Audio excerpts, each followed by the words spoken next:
Hey guys, what is up? Welcome back to another episode of Gotta Read 'Em All, a Pokemon podcast. I'm Otaku Mike. With me, as always, is my co-trainer Jen Graves, and we are talking Not about Pokemon Adventures, Chapter 2. Bulbasaur, come home. That's right.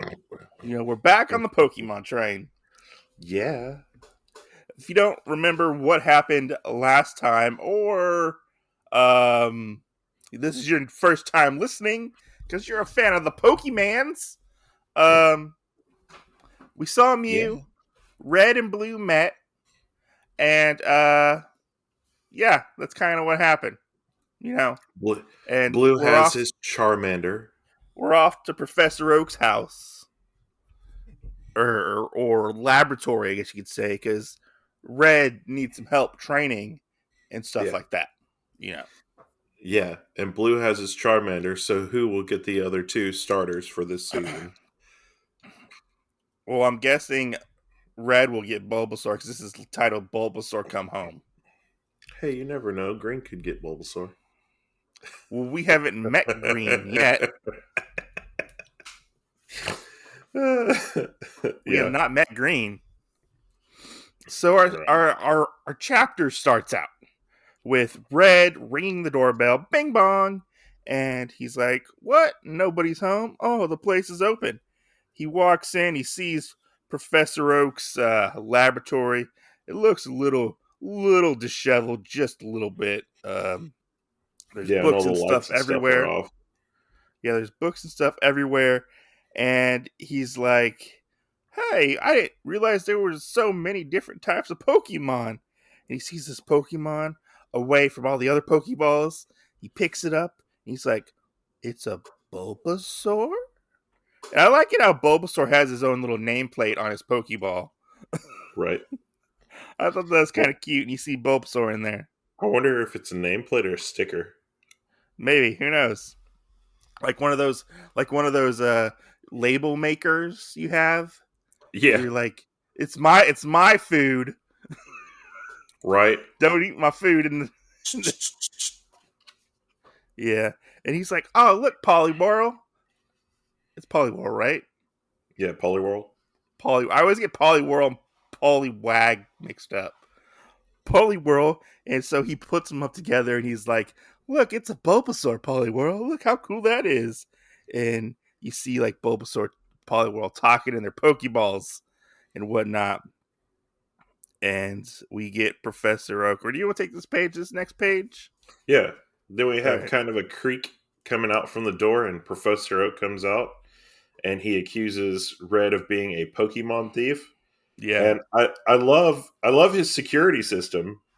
He has no security system. His security system is all the Pokemon. So like, I guess either Red accidentally bumps into a button and it opens all the Pokeballs on the shelves, Yeah, he and does. every Pokemon that was caught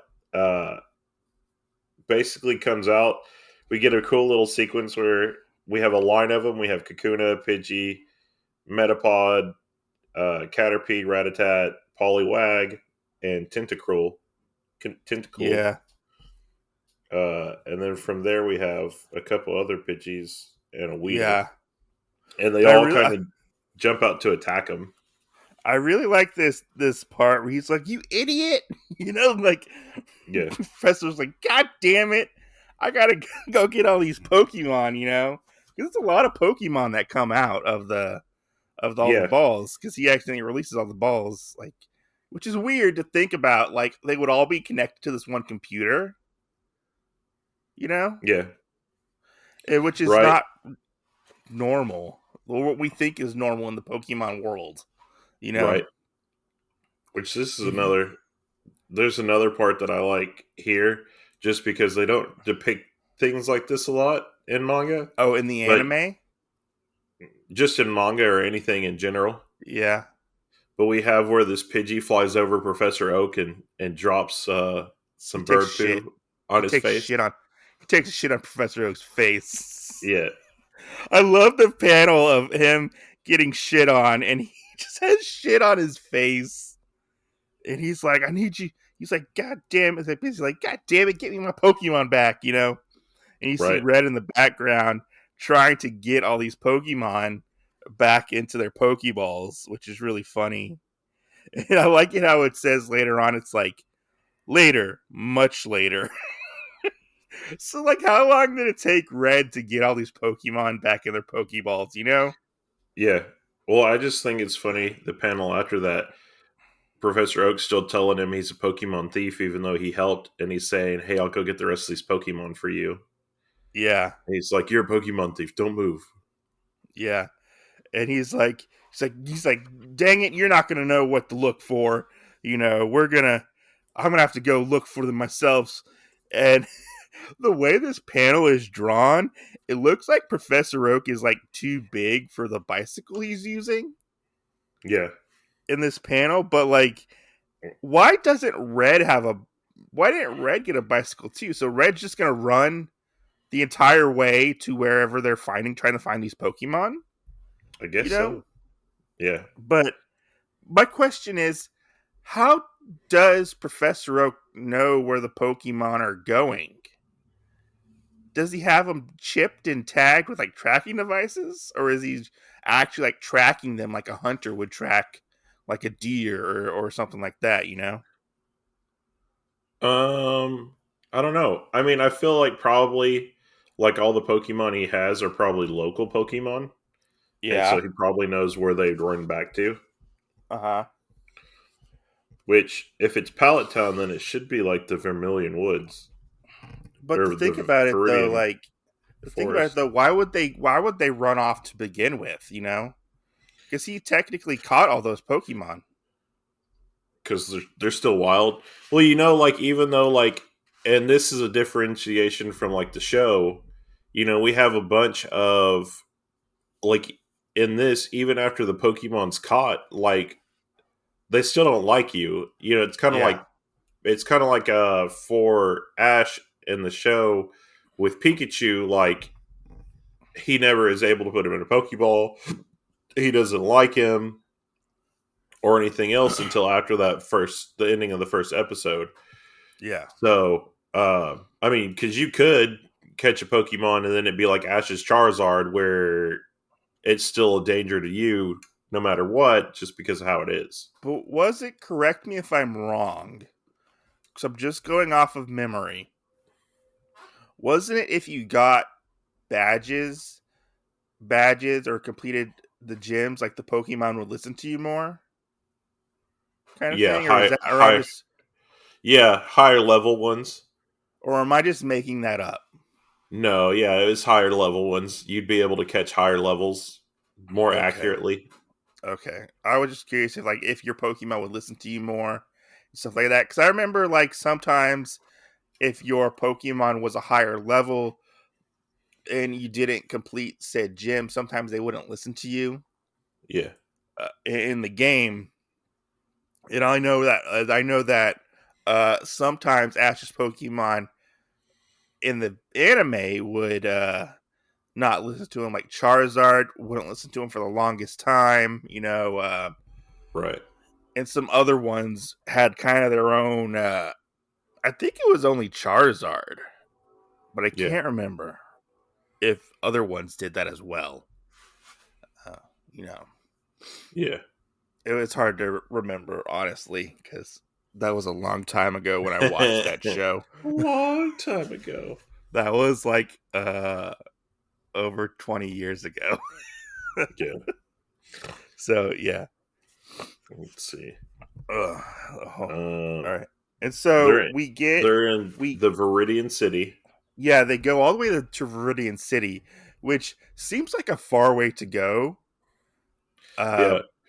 Which reading this one, I thought it was weird because in the first part here we have a Meowth that pops up. yeah, Meowth wasn't in there. Was he? Not that we saw, Okay. but I mean there were a bunch of Pokeballs on the shelves. But I Yeah. think it's funny that we go to this part and he catches a Meowth and then he goes to the Viridian City gym. But I like this part where he's like, "Here, kitty, kitty, kitty."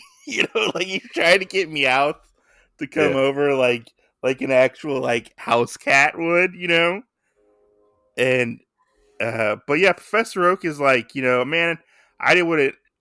He's like kind of like I don't know if I would have done this if I knew I'd be chasing them all the way to Viridian City. So I'm guessing it was kind of a long way for him. Who knows?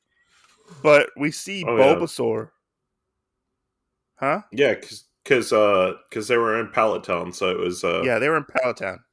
it was I think 2 or 3 routes for them to get Yeah, here. yeah, something like that. And Yeah, Bulbasaur runs off into the Viridian City gym. The Viridian City gym is closed. If you know anything about this particular gym, you know the reason why it's closed. right. You know, which I'm surprised they were even able to get into the gym, because the gym should be locked up. You know, Yeah, but we see uh, Bulbasaur cowering in kind of like a corner. The gym is all dark and dingy, and there's cobwebs everywhere. The place is all boarded up, uh, and I just think this part's funny right here, where oh, Professor Oak he's Professor like, Oak gets to him. come to daddy, Yeah, and then he spears Professor Oak, and he's like, dang it, I'm your trainer, you know. So Bulbasaur attacks um, Professor Oak. What yeah. happens after Bulbasaur attacked Professor Oak? I love that section because like it just looks really funny. Then we have Red come up and try his hand at talking to Bulbasaur, and he calms him Yeah. down. Which I don't know if you've gotten to it yet, reading it, but how everybody has like their own like little superpower thing. No, I don't think I've gotten to that part yet. Okay, well, there's a part where they talk about people's traits, and Uh huh. every Pokédex holder or whatever has their own specific trait Yeah. that means something or does something for Uh huh. Pokemon. And I think Red's is like instant calm, like with Like Pokemon. he can calm them down if they're anxious or scared type of Yeah, thing. Like yeah, it's like sort of a like weird trait that he has. you like sort of like comforting them in a way. Yeah, Yeah. because like, and it really seems like Digidestined ish from like Digimon, but you have like I think they reveal it after we meet like the third set of trio that come out, but Yeah. they actually bring it up and they say how everybody has like their trait. And I think this is another time that we see that Red is actually the person that can sit there and talk to like all Pokemon and just calm them down like almost instantly. Yeah. Kind of like what Ash does or tries to do at some points in the anime. Yeah, Yeah, where he's like, "Come on." Yeah. Oh, yeah. you know what other Pokemon didn't listen to him? Primate didn't listen to him Oh, that's true. when he had Primate. That's true. That is very true. Yeah, but out of nowhere, uh, uh, a Machoke shows up, which I don't know why there's a Machoke in the Viridian City Gym, just loose, doing whatever, and they're This like, is "Oh my true. god." Must be a bodyguard or something. Maybe like a bodyguard, who knows? There must But be more going he's on here than what we know.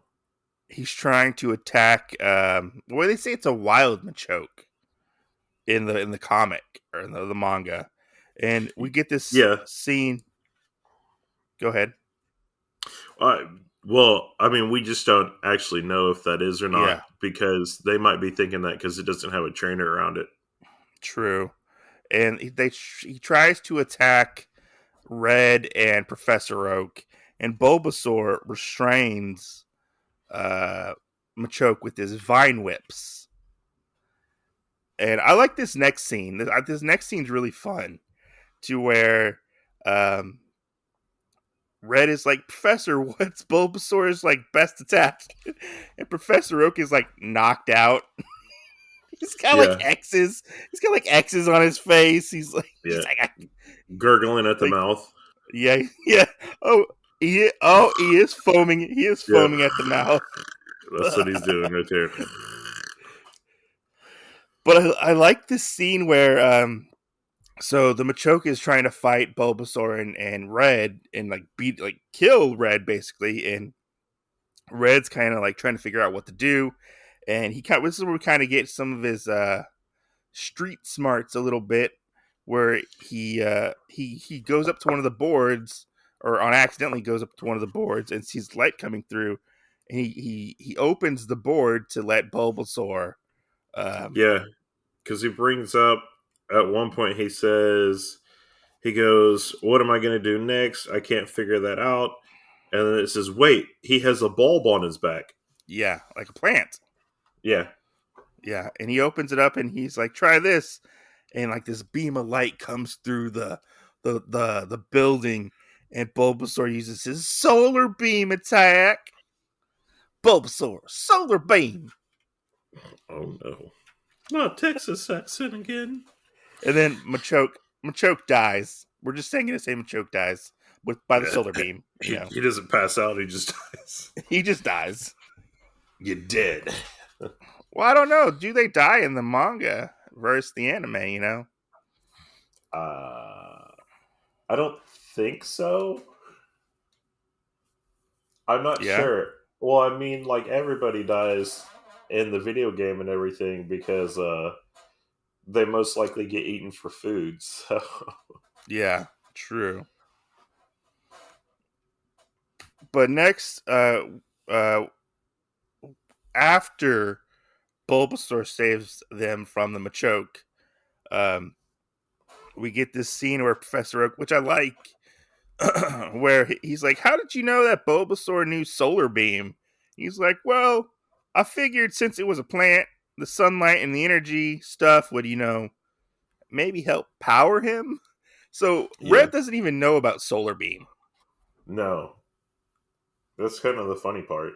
Yeah. So you want to take this part? Oh yeah, so they're talking about it, and Professor Oak gives Bulbasaur to Red. Yeah. It tells him he's basically taken a liking to him, and that he thinks that he should continue his journey with Bulbasaur. Yeah. Um, True.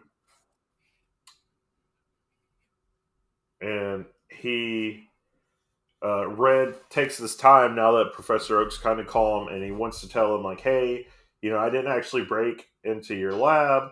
I wasn't trying to steal anybody. I was just trying to come talk to you so that you could teach me how to be a better Pokemon trainer." And he brings up and tells him the whole story from our chapter 1 about Team Rocket and seeing And the Mew. Mew. Yeah, Yeah, the Mew. and all that stuff. And he gives him a Pokédex. And Yeah, he's like, "Hey, take this Pokédex. You're gonna have to go out of your territory and find all these Pokemon if you want to be a good Pokemon trainer, and help me like encyclopedia and learn about all these Pokemon for me." And he tells him that where does he tell him he wants? Oh, he's like, "Hey, you should go to the Viridian Forest north of the city, because that's where." And he kind of stops, and he's like, he kind of is very vague about what's over there or what potentially is in the forest. So we get a little foreshadowing, kind of what might exactly be, um, like what Red might be in for, looking for yeah, said Pokemon that he's looking for. yeah, And I like this part where he's like, he forgets to go get Pokeballs. And he's like, "Oh yeah, well, I'll just have these Pokeballs." So like, I guess he was low on Pokeballs at points because from the yeah. last chapter, where he probably just dropped all of his Pokeballs and didn't pick them up, right? Must have because he was carrying like a He whole was bunch of them. he was carrying like 20 to 30 Pokeballs in that first chapter, Yeah, and but our I like this part too, where yeah, Professor Oak tells him that he's on his road to being one of the greatest Pokemon trainers potentially there. because Yeah, you know, he tells Professor Oak tells Red that you don't need like a powerhouse Pokemon in your thing. You need to like have compassion and stuff like that, and some Yeah. might say the power of friendship. Yeah. Like You your know, Pokemon will become stronger based off of yeah, how you treat them and everything. yeah, which is foreshadowing for maybe how Blue treats his Pokemon. Right. Who knows? Right. But So yeah, go ahead. so I mean I like this one, this chapter of Pokemon Adventures and stuff.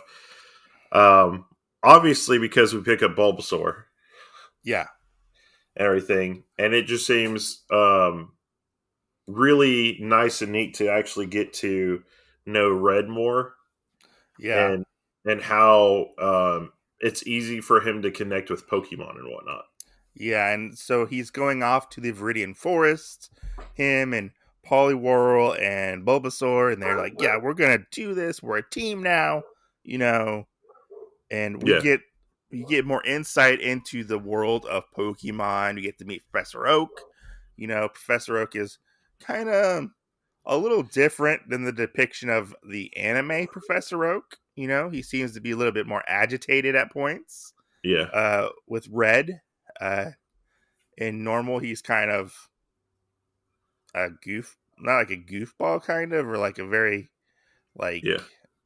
I don't know how to put it. It, he's he He's more of tries a to be serious, but it doesn't come off that way. Yeah, he's more of a character. He seems more like to be more of a character in this, not like a exposition dumping character Yeah, in the from the anime. Because we don't get a lot of Professor Oak in the anime as is. So right. Yeah, because we get I know we'll get a lot of him in this as a character and how things go on and all that. yeah, but now we're going off to go to the Viridian Woods to potentially catch more Pokemon. And Yeah. find out what's gonna happen. So since we finally gotten to this part of the book, Uh huh. where Ash has or Ash where Red has Red. actually received his very first starter Pokemon. Uh huh. So you've played the video game and everything. Yeah. Yeah. So what was your first starter in the video games and stuff? Um. Are we talking about just the original generation? Yeah, it It was Squirtle. was Squirtle. Yeah. Okay. So I started out with Charmander and then uh slowly gravitated over to just playing with Bulbasaur. And Yeah. I think part of that was influenced because my dad actually played it as well, Uh huh. and so he had a Charmander. I think that's probably why I picked that. But I've always really enjoyed having the Bulbasaur as my main guy, and Uh so it huh. was really funny reading this and knowing like how fast I went from playing with this Charmander and everything to actually playing a Bulbasaur and then finding out that Bulbasaur was Red's first starter Yeah. Pokemon. Well, I really liked Squirtle because of the Squirtle Squad, and he would always wear Yeah, his glasses, his sunglasses. So that's yeah, why I kind of went after Squirtle in the game because I was like, "Oh, Squirtle's cool," you know. yeah, But I think I would switch it up occasionally, and like if I would replay it, I would pick a different starter just to yeah. try So him out. yours was influenced Yeah, based off Uh, of the show. yeah, it was based off the show. Yeah, Okay, yeah, I had no idea of it, because we played it before the show came out. yeah, Um, so that was a little odd, I would say, but I think it's kind of weird, like whenever people get in conversations about their starters and what they would pick, because most people are can, like, "Oh, can I'm I a Charmander." Can I just say people take that a little too seriously sometimes? They do. Not I to go think, off topic, but you know, yeah. No, I mean, I agree. I think, and they're like, oh, Charmander's the best, like you see those TikToks of where they put the Pokemon in front of the babies, and the babies choose which starter they want, and I mean, in reality, it's just the whole rock paper scissors scenario That's true. That's when true. it comes to the Well, Pokemon. I did that for shits and giggles. So, Yeah, like it's yeah, I don't know. I didn't do that. Like, my kid's a Eevee fan, so she likes Eevee. yeah, You that's know, funny. she likes Eevee, and then like, cause she's been building the model kits, Yeah, and she's got like the bunny rabbit one and Pikachu and Eevee. Like those are the ones that she likes. yeah, But yeah, I like this. Going back to the manga, I like this this chapter. We're after these first two chapters, our world is getting more broad and expanding more into the world of Pokemon. Red's finally going off on his journey. You know, and we're going to find out what exactly happens to Red and his Pokemon and what Pokemon he's going to get and stuff like that. So it's pretty cool. It's like he's off his leash to be right, like, yeah, I'm officially a Pokemon trainer now. right, I just said I was one before, but in reality, I wasn't. you know, right. I was just like um, I was a how do you, small a town kid. small town, a big fish in a small town, or a supposed big fish in a small town. Yeah, But yeah, I like it. I like the introduction of Professor Oak. He's really funny in this, and I that part where he gets shit on is really funny. Like I wasn't expecting that. yeah, I wasn't expecting that whatsoever for him to get shit on. But I remember when I first read that, I was like, "Oh, that's fucking hilarious!" And I read it again. I was like, "Still funny, still funny." Because just seeing his reaction, he has like this shit all on his face, and he's yeah, talking to Red with this shit still on his face. yeah. It reminds me of like an old cartoon, like a Looney Tunes or like a Tom and Jerry type of cartoon. That's true. Well, it kind of makes me think of because the only other or the Pokemon, the only other manga I've ever read that actually like talks about like poop jokes and whatnot. Uh huh. Well, I guess yeah. There's just one. I was thinking, but the other one was in an anime. Um, would be Doctor Slump with Arlie. Oh, okay. Yeah, I got you. Yeah, yeah. But this manga was good. This chapter was good. I enjoyed it. I like that he gets his first official Pokemon. It's not one that his family owns. And Which we isn't go that from kind of weird? It seems like that's where a bunch of them actually lie. Is that it's based off of what their family owns? yeah. I mean, we get that in the anime as well, kind of. I think. Yeah, and I agree with that. I feel like we do have that in the anime because I mean, like one of the earliest ones we know of is like James from Jesse and James actually has like a Growlithe at home, Yeah. Doesn't and Brock aren't the Pokemon that Brock has from like his y- parents? I think so. I think they just Onyx. I don't think the Okay. Geodude is. The Onyx was Okay. actually like a hand me down Okay. Pokemon to him because I think Onyx was his dad's. And then Misty, Staryu, or Stormy, I think one of them was passed down from her family. Yeah. Yeah. So, yeah, we kind of get this tradition of like, I guess the friendship is already like built up with certain Pokemon. Yeah.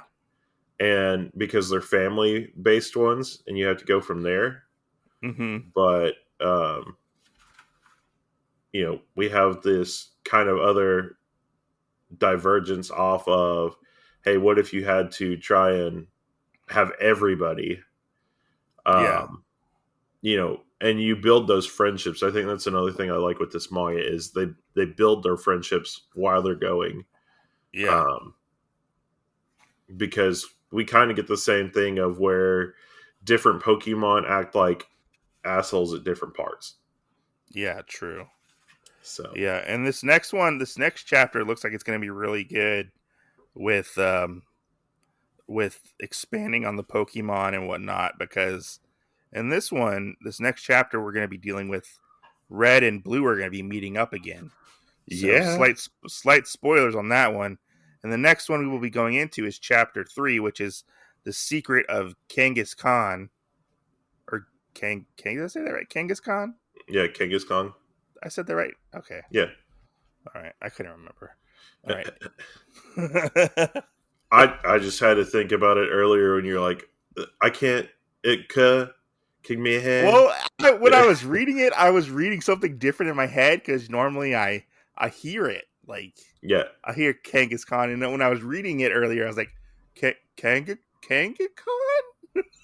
Like I right. read it out loud, like I was a little confused. Yeah, It no, it's hilarious. it didn't when I was reading it, it didn't sound like that in my head. Yeah, Yeah. yeah, But yeah, I enjoyed this chapter, and I'm looking forward to reading more right. of this. I thought it was very fun. Artwork is still top notch.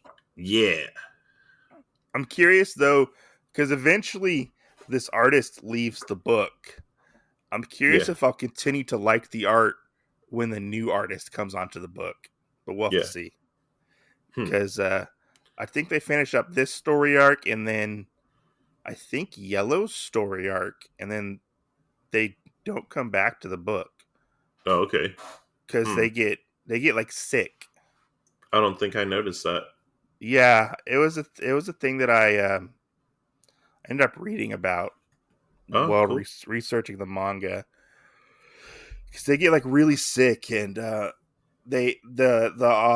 mangaka had two choices to the writer did, because it's a team, Yeah, to continue to finish the book with a new artist or cancel the book. So we'll have to see how I feel about when we. I think they get to Chris Gold and Silver or Crystal or something is when the next artist shows up. yeah, We'll see. We'll see. Anyways.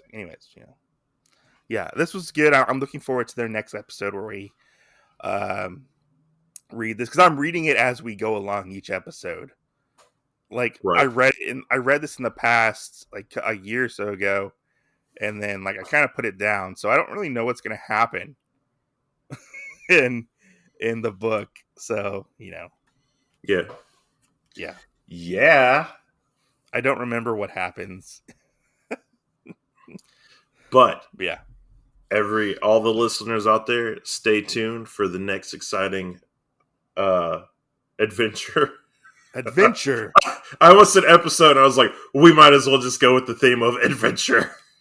adventure. Be like the misadventures of Flapjack. Adventure. But stay tuned for the next exciting adventure of the Gotta Read 'Em All podcast. And as always, we will see you next Tuesday. Thanks for listening, guys.